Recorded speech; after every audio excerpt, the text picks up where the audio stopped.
સરફરોશ લેખક ગુણવંતરાય આચાર્ય પ્રકરણ 10 કેસરબાઈ ભાગ 1। અમારું જહાજ જ્યારે દ્વારાની ખાડીમાં પ્રવેશ કરીને બારીની ખાડીમાં થઈને ધક્કે નાંગર્યું ત્યારે સામે પારની આખી વસાહત લડાયક ભપકામાં હતી। જમનો ધુકડ જાણે લોઢાનું જ પૂતળું હોય એમ આખે અંગે લોઢા બાંધીને ફરતો હતો। બારીના ધક્કા ઉપરને જ્યાં નજર પડે ત્યાં તોપોના માળા બાંધ્યા હતા। દયા નદી ઉપર મછવાની લંગાર લાગી હતી ને આટલે દૂરથી મને લાગ્યું કે દરેક મછવામાં હથિયારબંધ માણસો ચડી ગયા હતા। કોઈક ધાંધલ ધીંગાણું થાય તોય શક્કરબારની સખાતને હરકત ન નડે એમ એની આસપાસ જાણે છાવણી ઊભી કરી દેવાઈ હતી। બધું જ અડીખમ અને ગમે તેવા ઓચિંતા હુમલા સામે જાણે સજ્જ હતું। વહાણમાંથી ઉતરીને હું જીવનશેઠ પાસે ગયો। ત્યાં વલ્લભ તો હથિયારબંધ હોય એમાં તો અચરજ નહોતું, પણ તુલસીને પણ મેં હથિયારમાં સજ્જ જોઈ ત્યારે મને લાગ્યું કે સામે પારની ઠકરાત સાચે સાચ જીવનમરણનો જંગ ખેડવાને ખડી થઈ છે ને અગર કોઈ દુશ્મનને કમતી થાય તો પોતાનો હિસાબ આપવાને બરાબર તૈયાર છે। મને જોઈને જ વલ્લભ અંદર દોડી ગયો। જીવનશેઠ રકાબ આવ્યો। બૂમનો પડઘો જાણે પાછો ફરતો હોય એમ તુલસી બહાર નીકળી આવી। મને જોઈને એણે પૂછ્યું, આવી પહોંચ્યા સાજા સારા? મેં માથું ધૂણાવ્યું। ઓવારણા લેતા તુલસીએ પૂછ્યું, કેમ, કોઈ સારા સમાચાર કેવા છે? મેં કહ્યું, સારા। ત્યાં અંદરથી એક ઉતાવળો અવાજ આવ્યો, અરે ક્યાં છે રકાબ? કોણ કહેતું હતું કે રકાબ આવ્યો? આવને રકાબ, અંદર આવને। બાપા ઉતાવળા થાય છે, તુલસીએ કહ્યું, ઝટ અંદર જાઓ। અંદર એક ઊંચી ગાદી ઉપર તકિયાને અઢેલીને જીવનશેઠ બેઠા હતા। એની સામે બે અપસી અમીરો જેવા લાગતા માણસો બેઠા હતા। એની પાછળ સુહાલીઓ બેઠા હતા। બે અમીરોએ માથાની બત્તીમાં સિંહની કેશવાળી નાખી હતી, એટલે કે તેઓ અશકારી હતા। કેડ ઉપર સામાન્ય ભેટને બદલે ચિત્તાના ચામડાની ભેટ બાંધી હતી। એમના પગમાં પણ ચિત્તાના ચામડાના મુખાસા એટલે કે ઉપાન હતા। ભાલાના ફણા જ્યાં લાકડાના હાથમાં પ્રવેશતા હતા ત્યાં સોનાનો પટ્ટો ચાપડો જડ્યો હતો ને ત્યાં કેશવાળીનો તૂરો બાંધ્યો હતો। આ તમામ ઠઠારો બતાવતો હતો કે એ બે અમીરો સામાન્ય દરજ્જાના માનવી નહોતા, રાસ હતા ને એમની બાજુમાં એક ઊંચો સૂકો અરબ બેઠો હતો। પહેલી જ નજરે મેં એને આરબ વણઝારના એકવારના મુખ્ય વણઝારા હમીદ મંસૂર તરીકે પારખી લીધો। જીવનશેઠ નક્કી કંઈક મંત્રણામાં રોકાયા હતા। મને જોઈને જીવનશેઠ ઊભા થયા ને આગળ ધસી આવી મને જોરથી ભેટી પડ્યા। ખેંચીને પોતાની પાસે મને બેસાડ્યો ને પૂછ્યું, બોલ રકાબ, વાત કર, શું સમાચાર લાવ્યો? મેં કહ્યું, સમાચાર સારા નથી આ લોકો માટે। એટલે? આ અપસી રાસો, આ હમીદ અને આ સુહાલી જમાત આવી છે તમારી પાસે માંગણી કરવાને, ને હું જાણતો નથી પણ મારો અંદાજો છે કે આ અપસી રાસો એમ માગતા હશે કે અહીંની સખાતમાંથી અપસીનિયામાંથી જે સખાત આવી હોય તે તમારે એમને સોંપી દેવી, ખરું ને? એક અપસી રાસે કરડાકીથી કહ્યું, લડાઈનું જોખમ વહોરીને પણ તમારે એ તો સોંપવાની જ છે, નહીંતર અમારો માલ અમે લઈ જવાના છીએ। પછી લડાઈનું જોખમ શું કામ વહોરો છો? હાસ તો, મેં કહ્યું, જોખમ વહોરવું શું કામ જોઈએ? આ હમીદ એમ માગતો હશે કે આવતી મોસમમાં એ પોતે આરબ વણઝાર કાઢવાનો છે, એટલે આપણે પણ જો વણઝાર કાઢશું તો માથે ધીંગાણાનું જોખમ વહોરવાનું રહેશે। બસ, રંગરોગાન વગર તો મારી વાતની મતલબ એ જ છે, હમીદે જવાબ દીધો। અને આ સુહાલી જમાત હફસીને અને અરબને પીઠબળ દેવા આવી લાગે છે। જીવનશેઠે માથું હલાવ્યું। તો આ બધાની વાતો ને માંગણીઓના જવાબમાં મારે એક જ વાત કહેવાની છે।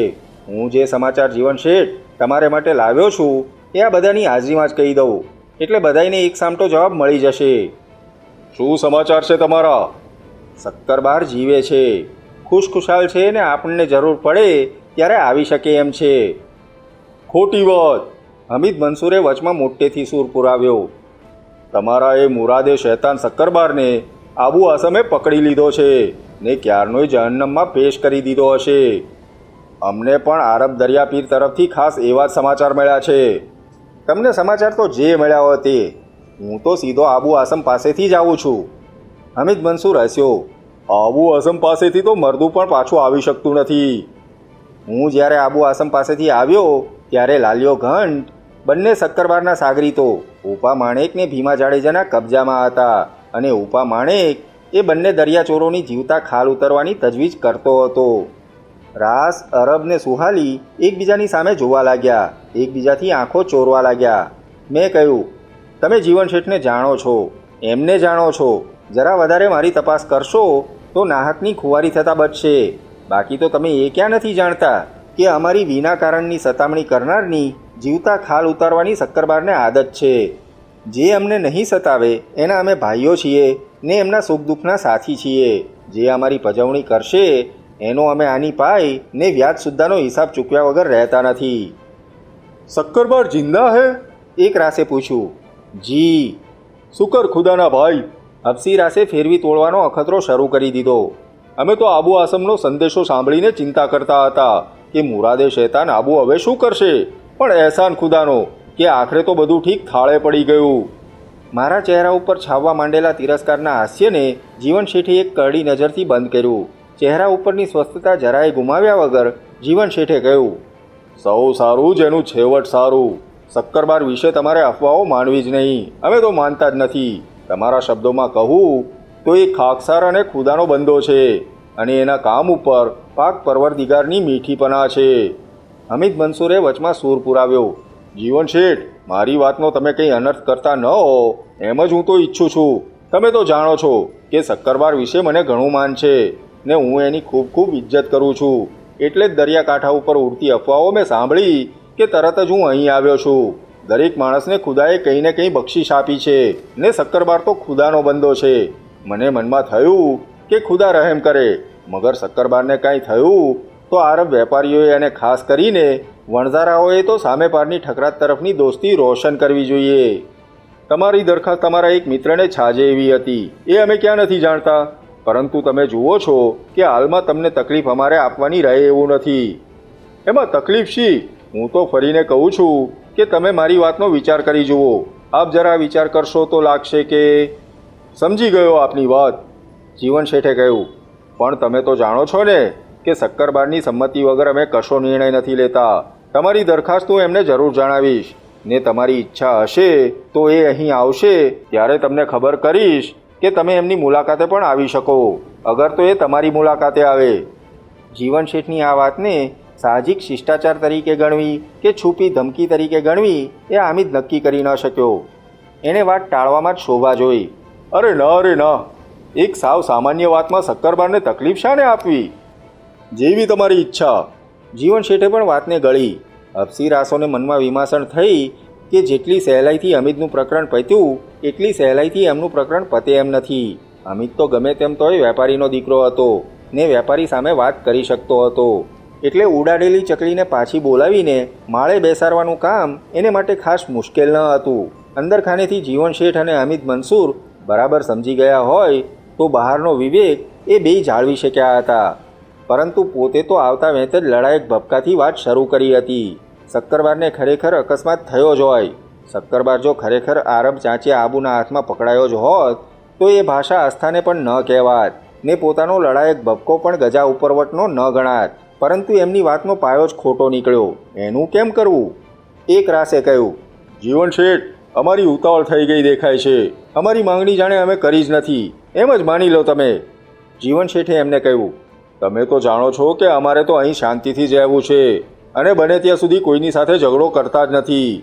ને એટલી જ સાચી વાત છે કે અમારા ઉપર કોઈ ઝઘડો લાદવાનો જો પ્રયાસ કરે તો અમે મરવાના, તોય અંત લગી એનો મુકાબલો કરતાં જ મરવાના. મુલાકાત પૂરી થઈ એ બતાવવાને જીવન શેઠ ઊભા થયા ને એની વાંસોવાંસ બે રાસો અરબ વણઝારો હમીદ મંસૂર અને સુહાલીઓ પણ ઉઠ્યા. એ બધાને બારણા સુધી વળાવીને જીવન શેઠ પાછા અંદર આવ્યા. અંદર આવીને એણે વલ્લભ અને તુલસીને બોલાવ્યા. એક ખિદમતગારને તેજના પવાલાઓ ભરી લાવવાની આજ્ઞા કરી. વલ્લભ અને તુલસી બે આવ્યા એટલે જીવન શેઠે કહ્યું, આપણે સાચે જ વિસરી જઈએ છીએ કે હવે તો આથમણા રકાબને દાદ દેનારી એને ઘેર છે ને આપણે હમણાં તો એમની વાતનો સાર જ સમજી લઈએ. મારા તરફ જોઈને જીવન શેઠે પ્રશ્ન કર્યો. મને એક વાત નથી સમજાતી. આબુ આસમને આવી ગપ ઉડાડવામાં સ્વાર્થ છો? શી મુરાદ એને હાંસલ કરવી હતી? અલબત્ત તમારા હાવભાવ, સુરત મુરત ઉપરથી હું જાણી શક્યો છું કે આબુ આસમે શક્કરબારને પકડ્યાની વાત જ ખોટી હતી. તો પછી એની ચોમેર જૂઠ્ઠી વધાઈઓ પોતાના હેતુ મિત્રો ને આપણા વિરોધીઓમાં મોકલવાથી સરવાળે લાભ શો એ મને સમજાતું નથી. એ તો હવે તમે ધારો તો આબુ આસમને હરુભરું જ પૂછી શકો છો. હું સમજો નહીં તમારી વાતને. વાત એમ છે કે આબુ આસમ આપણો કેદી છે. શું વાત કરો છો? શું એ જાલિમ દરિયાચોર પકડાયો? મૂળ વાત જ માંડીને કરું એટલે સાફ સમજાય એવી છે. સુરતથી જાત્રાળુ હાજીઓનું એક જહાજ મક્કા તરફ જતું હતું. એને આબુ આસમે લૂંટી લીધું, વગે સગે કર્યું ને લૂંટ બધી શક્કરબારના નામ ઉપર ચડાવી દીધી. આવી લૂંટ પોતાના નામ ઉપર ચડવામાં શક્કરબારે વાંધો જોયો ને એમણે આબુને ને આબુના સાગરીતો પાસેથી વહાણ ને જાત્રાળુઓ પાછા પહોંચાડવાનું મન ઉપર લીધું એટલે આબુ પાસે ગયા. ધારી વાત અવળી જ ઉતરે તો આપણે બેફામ ન રહીએ એટલા માટે એમણે એમના એક સાગરીત અરબોજીને કાંઠે રાખ્યો હતો.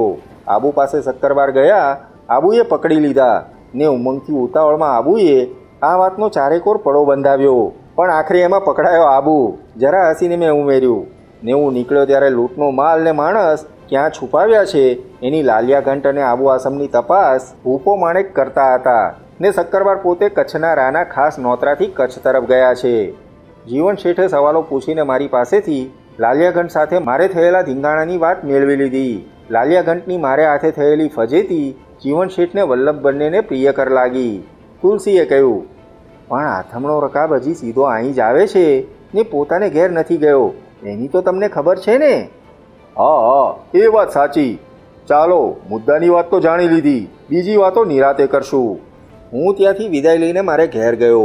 જીવન શેઠની કોઠીમાંથી મારા ઘર તરફ જતાં જતાં મને યાદ આવ્યું, રે જીતવા, હવે તું એકલો નથી. 20 નખી ઘેર તારી રાહ જોઈને બેઠી હશે.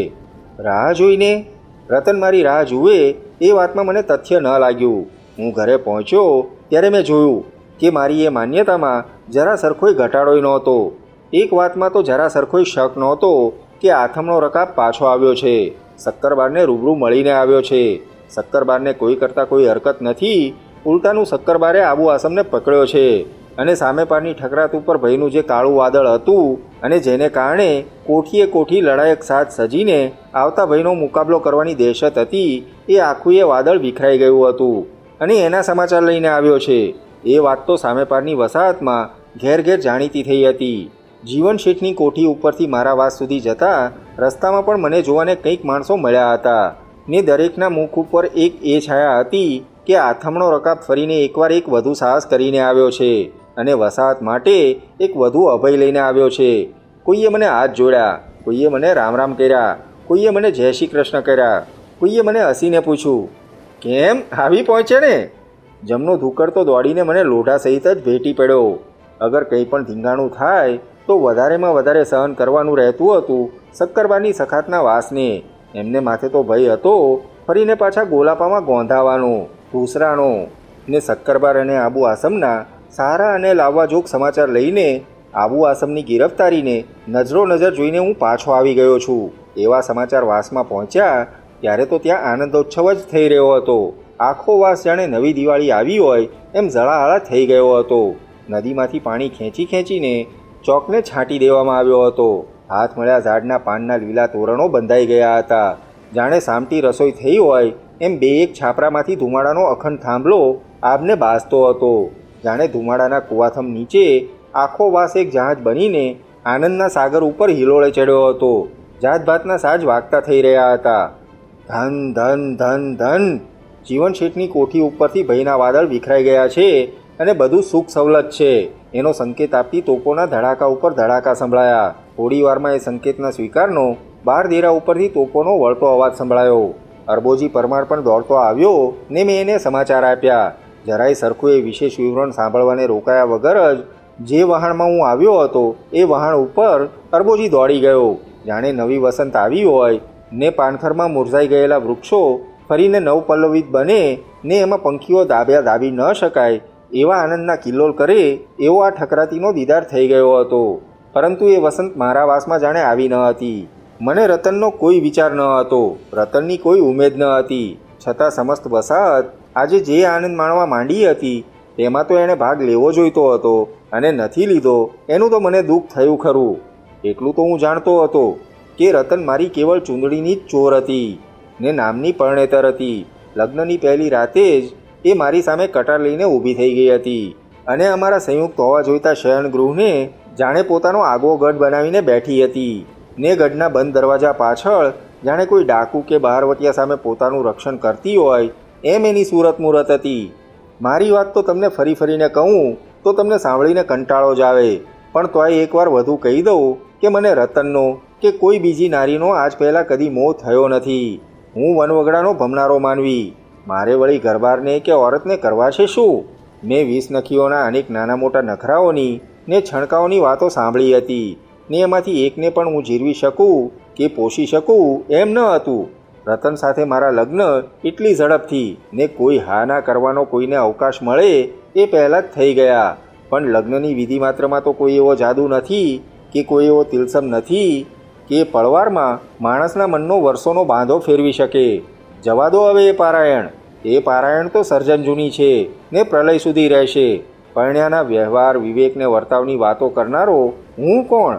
પરંતુ એક વાત કહું કે ઘનઘોર વગડામાં જવા કરતાં ને ખુદ લાલિયાઘંટની પરવાળાની ગુફામાં પેસવા કરતાંય એક ઓરતની સામે ઊભા રહેવામાં વધારે જોખમ છે. મને પોતાને જ પરણ્યાનો કોઈ ઉમંગ નહોતો ને રતનને નહોતો.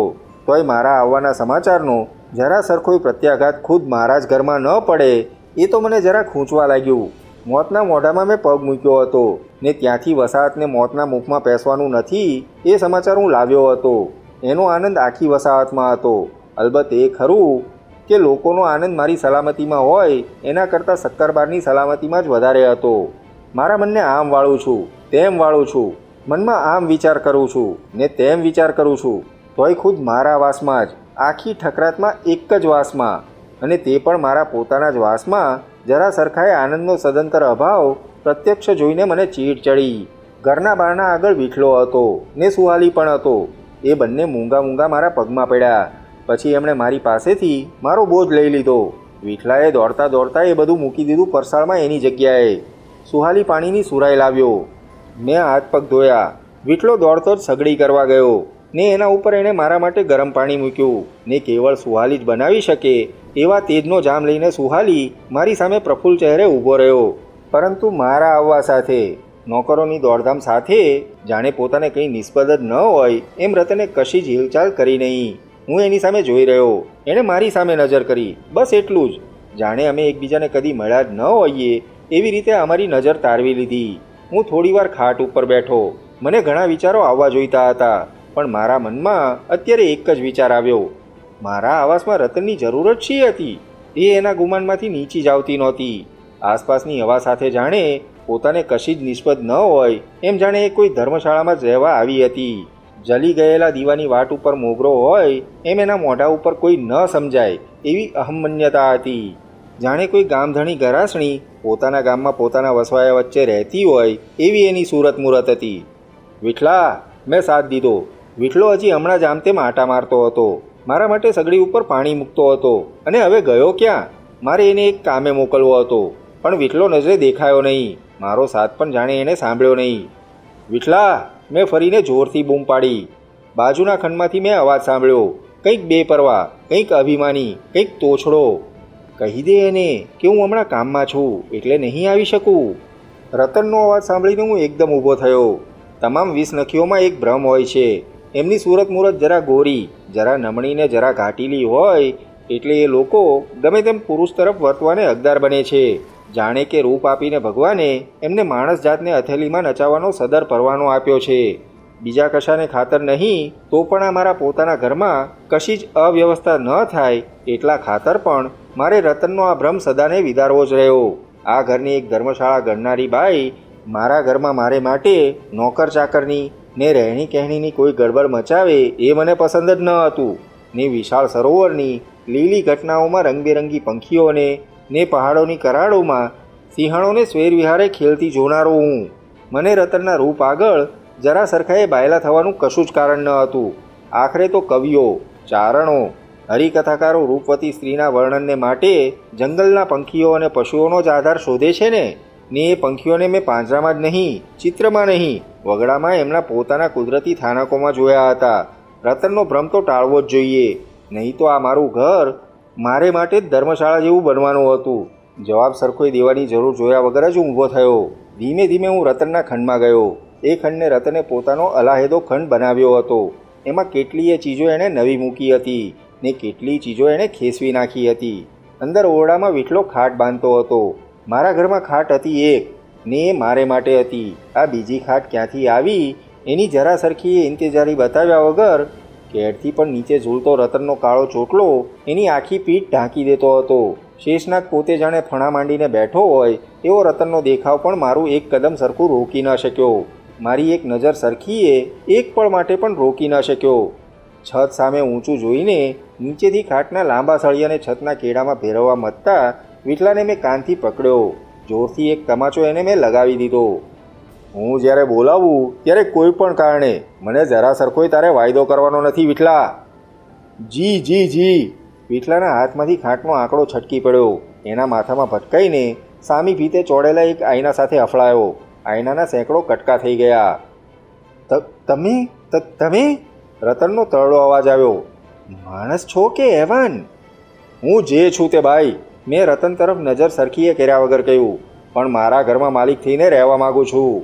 મારા નોકરો પાસેથી મારે લેવાની કામગીરીની વચમાં તમે હવેથી આવશો નહીં.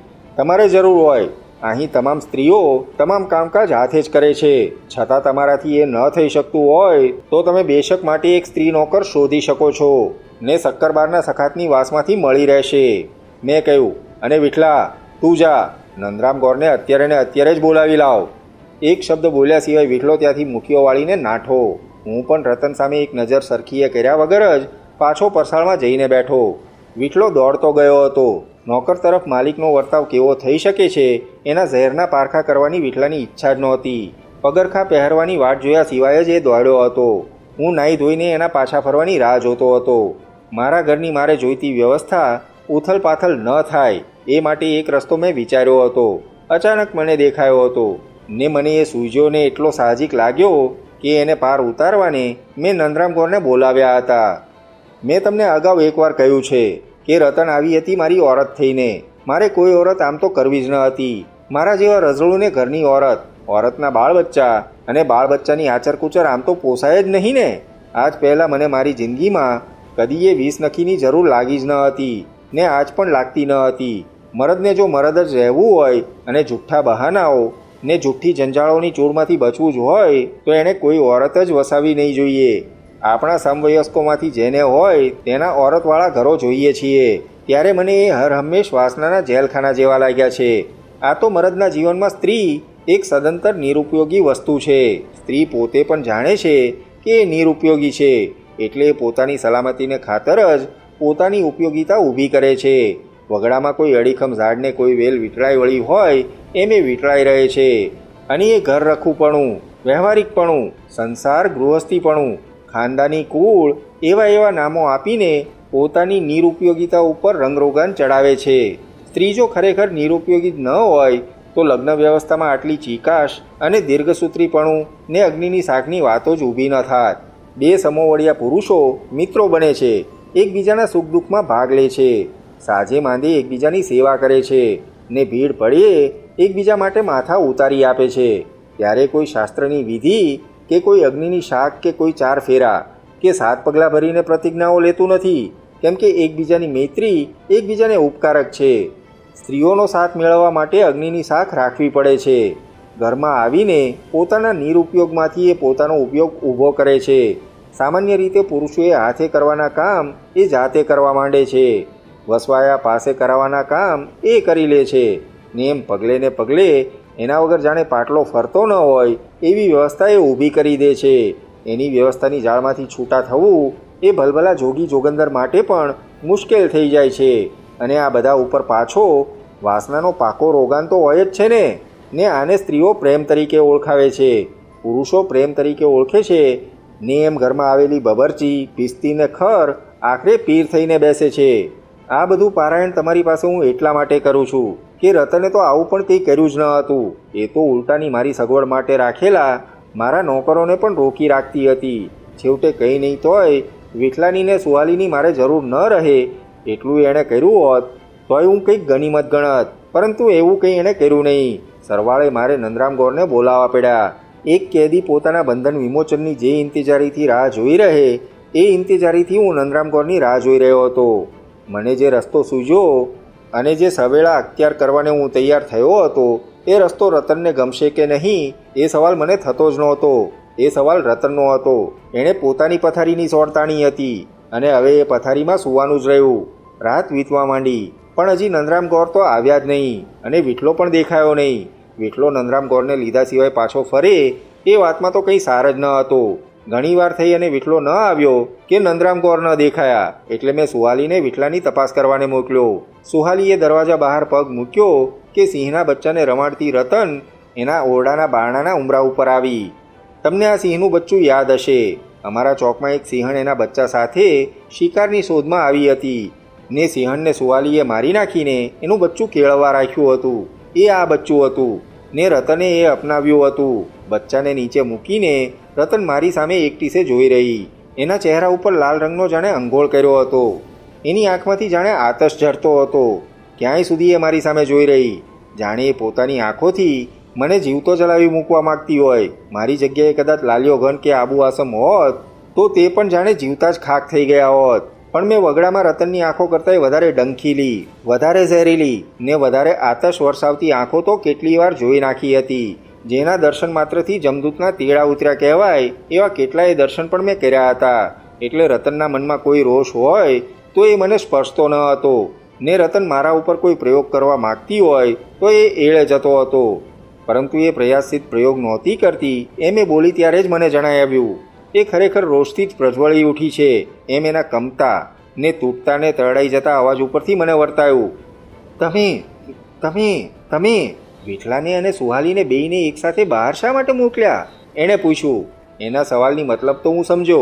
મેં કહ્યું, એ બંને મારા નોકરો છે, મારું ધાન ખાય છે ને મારી નોકરી ઉઠાવે છે. એટલે જ્યારે પણ મારી મરજી પડે ત્યારે હું એને ગમે ત્યાં પણ મોકલી શકું છું. હું તમારા મનની મુરાદ સમજું છું ને કોઈ વાતે હાંસલ પણ થનાર નથી. લાલિયા ઘંટ અને એના 15 જેટલા સાગરીતોને ઊભા રાખનારને પોતાને જ ઘેર સ્વાગત તો ઠીક મળતું હતું, પણ મને એનું કંઈ ન હતું. મેં કહ્યું, મારા મનની મુરાદ તમે સમજી ગયા એ સારું થયું. મારો માર્ગ સરળ થશે. તિરસ્કારથી રતન હસી. આવું ગોરું રૂપાળું મુખ આટલો તિરસ્કાર એક જ હાસ્યમાં બતાવી શકતું હશે એ મારે માટે એક અચરજ થઈ પડ્યું. એણે કહ્યું, તમારો રસ્તો સરળ કરવાનો તમે અખતરો તો કર્યો છે, પરંતુ તમારી હવસખોર મુરાદ બહાર આવવાની નથી. શું કહ્યું? હું કંઈ સમજો નહીં. તમે વિઠલાને અને સુહાલીને બહાર મોકલી દીધા. હવે તમને આ ઘરમાં એકાંત મળ્યું છે. તમે એકલાને હું એકલી ને તમારા મનમાં ધણીપણાના. હું ઊભો થયો. ધીમે ધીમે રતન તરફ આગળ વધ્યો. રતને ભેટમાંથી કટાર કાઢી મારી સામે ઉગામી. પહેલાં રોષથી ભરેલી ને પછી ભયથી છળેલી આંખો સાથે મારી સામે જોઈ રહી એક પગે પાછળ હઠવા લાગી. અચાનક એક તરાપ મારીને મેં એના હાથમાંથી કટાર ઝડપીને દૂર ફેંકી દીધી. પેલું બચ્ચું રતનને કળી ગયું હશે એ ઘુરકતું મારા તરફ આવ્યું. મેં એને પાછલા પગની એક લાત મારીને દૂર ઉડાડી મૂક્યું. વેદનાની ને ભયની ચીસ પાડીને બચ્ચું દૂર ખૂણામાં પડ્યું ને ત્યાં જ લપાઈ રહ્યું. મેં રતનને એમને એમ ઉપાડી. મેં કહ્યું, મારા મનમાં ધણીપણાનો તો ખ્યાલ જ ન હતો. એ ખ્યાલ નાદાન છોકરી તે મારા મગજમાં મૂક્યો છે અને હવે હું તને બરાબર બતાવી દેવા માગું છું કે હું તારો ધણી છું. મેં રતનને એમને એમ ઉપાડીને સીધી ખાટલામાં ફેંક્યા પછી એ જરા પણ સાવધ થાય એ પહેલાં મેં એના ઉપર તરાપ મારી. એક હાથે એના 2 કાંડા પકડીને બીજે હાથે એની આખી સાડી ખેંચી નાખી. નર્યા ભય અને ત્રાસથી એ મારી સામે જોઈ રહી. એક જ પંજામાં મેં આગળથી છેક ઉપરની કોરથી નીચેની કોર સુધી એની ચોળી ઉપરનો કબજો પકડ્યો. એક જ ઝડપથી એ ચીરી નાખ્યો. નાદાન છોકરી, મારા મગજમાં ભૂત ભરાવા માગે છે ને? જોઈ લીધું એ ભૂતને? તારી કટાર કે તારી આંખ કે તારા બોલ મને શું એક પળ પણ રોકી શકવાના છે? જો મારે તારા ઉપર ધણીપણું કરવું હોય તો આટલી જ વાર છે. અને તું શું કરવાની છો? શું કરી શકવાની છો? ઝપટ મારીને મેં જે હાથે એના હાથ જોરથી પકડી રાખ્યા હતા એ દૂર હડસેલી દીધા. એના હાથની પાછળ એનો દેહ પણ ખાટલા ઉપરથી નીચે પડ્યો. નાદાન કહીની, આટલા દિવસ અહીં રહી તોય સમજી નથી કે આથમણા રકાબનો છંછેડનાર માણસ એને છંછેડીને દૂર જઈ શકતો નથી. હિસાબ ચૂકવવાને એને રોકાવવું જ પડે છે. મારે તારા પર કોઈ પણ હક ભોગવવો હોય તો મને રોકનારી તું કોણ? તારામાં મજાલ શી? તારી હેસિયત શી? વગડામાં વાઘ સિંહ ને ગેંડા જોડે ખેલનાર માણસને શું તું તારી આંખો અને તારી કટારથી ડરાવી શકીશ? અગર એની ધારણામાંથી પાછો વાળી શકીશ એમ માને છે? પણ મેં આગળ ચલાવ્યું. તારા જેવા માટીના પિનનો મને મોહ હતો નહીં ને હજી એ છે નહીં. મેં તો વિઠલાને સુહાલીને મોકલ્યા છે નંદરામ ગોરને બોલાવવા, કેમ કે નંદરામ ગોરની સાથે હું તને પાછી મોકલી દેવા માગું છું. એક શબ્દ બોલ્યા સિવાય હું પાછો ફર્યો ને ખાટ ઉપર બેઠો. મારા મનમાં રોષ ન હતો કેવળ હસવું જ આવતું હતું. અગર ધણીપણાના હક ભોગવવા જ હોત તો રતન મને શું અટકાવી શકે? રતનને પોતાને જ મેં એ બતાવી દીધું હતું. પણ મેં રતનને કહ્યું હતું એ જ વાત સાચી હતી. મારે એ છોકરી પર કશો જ હક ભોગવવો ન હતો. હું તો એને એના ગામ પાછી મોકલી દેવાનો હતો ને એટલા માટે જ મેં નંદરામ ગોરને બોલાવ્યા હતા. થોડી વારમાં રતન બહાર આવી, મારી સામે જોઈને ઊભી રહી. મને એણે પૂછ્યું, શું તમે મને સાચે સાચ દેશમાં મોકલી દેવા માગો છો? મેં કહ્યું, મને કોઈ પણ માણસની મશ્કરી કરવાની ટેવ નથી. હું તને સાચે જ દેશમાં મોકલી દેવા માગું છું. હું દેશમાં જવાની નથી. પાછી જવા માટે અહીં નથી આવી. હું એક શબ્દ પણ જવાબમાં બોલ્યો નહીં. જે વાત મારે કરવી હતી એમાં છોકરીની સગવડ કે ઈચ્છાને જાણવા કે સમજવા કે વિચારવાનો કોઈ સવાલ જ ન હતો. મેં જવાબ ન આપ્યો એટલે રતન 2 કદમ મારી સામે આવી. મને એણે કહ્યું, તમે મને દેશમાં મોકલવાની વાત કરશો તો હું મારો જીવ દઈશ. જીવ દેવા માટે અહીં બધી જ સગવડ છે. આવડતું હોય તો બંદૂક છે, હિંમત હોય તો કટાર છે, ને છેવટે બીજું કંઈ ન હોય તો લાકડા પણ છે. કાનમાં આંગળીઓ નાખીને રતન પાછી અંદર દોડી ગઈ.